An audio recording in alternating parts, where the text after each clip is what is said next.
Look, Star, I want to see you move. I said I was ready. You are. I'm ready. Still looking cute, too. This weekend, cyclists are pedaling to raise money for Memorial Sloan Kettering Cancer Center. $300 million.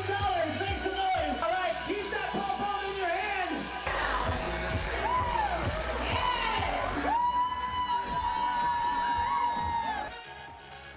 All right, those cyclists really know what they're doing. We're doing our very best. Yeah. Cycle for Survival is celebrating 17 years of events with a massive 5-day event at Woolman Rink in Central Park that is underway actually right now.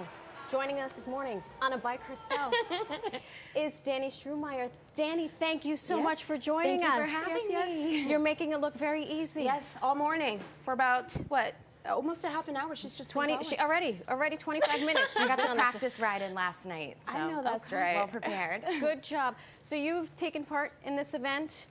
This is not your first rodeo, but I understand you have a very special connection to the event and the organization. Tell us about it. This year was actually my 6th year participating in Cycle for Survival.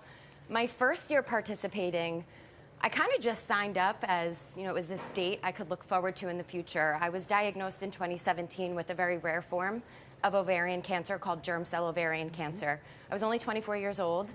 Wow. And I was lucky enough to be treated at Memorial Sloan Kettering. And fortunately for me, despite its rarity, there's a very well-planned treatment option for germ cell ovarian cancer. So while I was in treatment, I signed up for Cycle for Survival kind of as this date in the future that I could look forward to, but I didn't really know what to expect. Right. And you had already been diagnosed. I had, yes. So this was like, okay, I'm going to do my part. And if I make it there, I make it out. Wow. Meaning if you were alive by the time the event happened. Wow. Yeah. That just gave me chills. Yeah. And can I ask, how are you feeling now? I feel amazing. I am, I think, just over 5 years cancer-free. That's something to celebrate. And Cycle for Survival is just something I look forward to every single year as a reminder for me what I'd been through, and as a way to make everybody else present or future, anybody else's journey through cancer, hopefully a little bit easier by finding these cures for these incredibly rare cancers. That's right.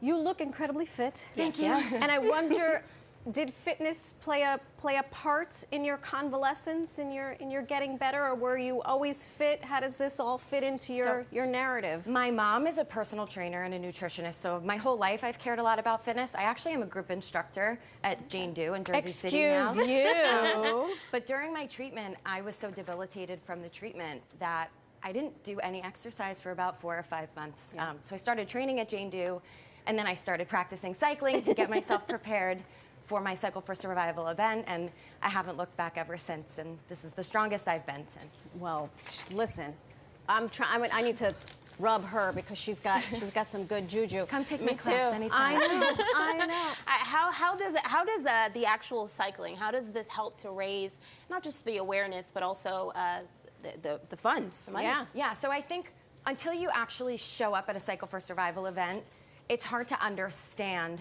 the energy and the electricity that's generated at these events. So you can raise money in honor of and in memory of, but once you show up at these events, you really realize that while you're riding in honor of and in memory of, you're really also riding for the future versions of ourselves that don't know that we might need these cures that don't exist yet for cancers that we have not yet been diagnosed with. Nobody's invincible, and cancer doesn't discriminate, but these events are absolutely amazing. I have team members from our ride last night already emailing me, telling me how excited they are for next year. How can we make this bigger and better and start fundraising now? So, I mean, you can see it.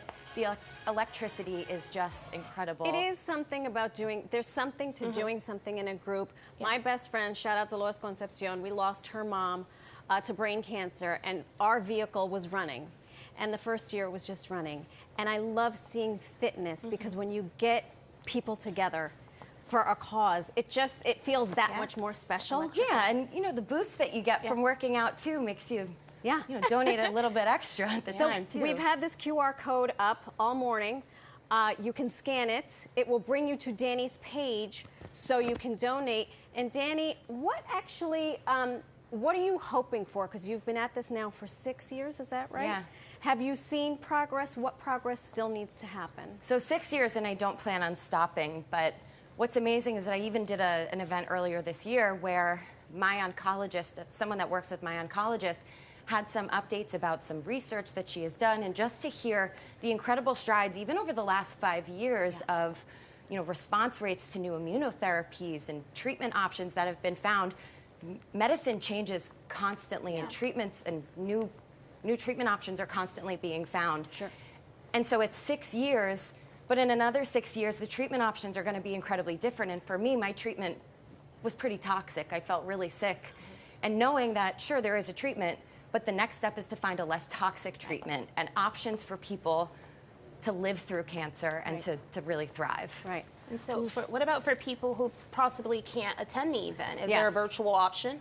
So unfortunately, registration is now closed, but you can always visit cycleforsurvival.org to find out more information. You can always donate, and you can look into starting a team or starting a fundraiser locally in any location. There are 15, I think over 15 Cycle for Survival or cities participating in Cycle for Survival across the nation. But you can always head to cycleforsurvival.org to find out more information on how to participate. She has not sighed heavily. Nothing. She has Not broke a sweat, every not a hair in sweat. place. So chilling. listen, for these next 20 seconds, you teach. Me Psych- teach. Oh, you- man. Oh my you gosh. teach. So Okay. give us a little, give All us right. a quick little Hands before on the we- handlebars. Oh snap! She means business. First here we pedal, go. grab your pom-pom. Grab a pom pom. And I think that's about the best I can do. Listen, this is the best I we will can take do. it. I will take it because this is I think all I got. I love it. Somehow the cycling seems better when you have a pom pom in your hand. Yes, it does. And it seems better when you're surrounded by thousands of people there with the same goal. Amen to that. Yes, yes. Registration for this year's events at Woolman Rink has closed, as Dani said, but you can still go by Central Park to check out the events, cheer the cyclists on. You can also donate, scan the QR code right there on your screen to donate to Dani's efforts. There are also events in Livingston, New Jersey, Woodbury, New York, on Long Island, and both are on May 6th.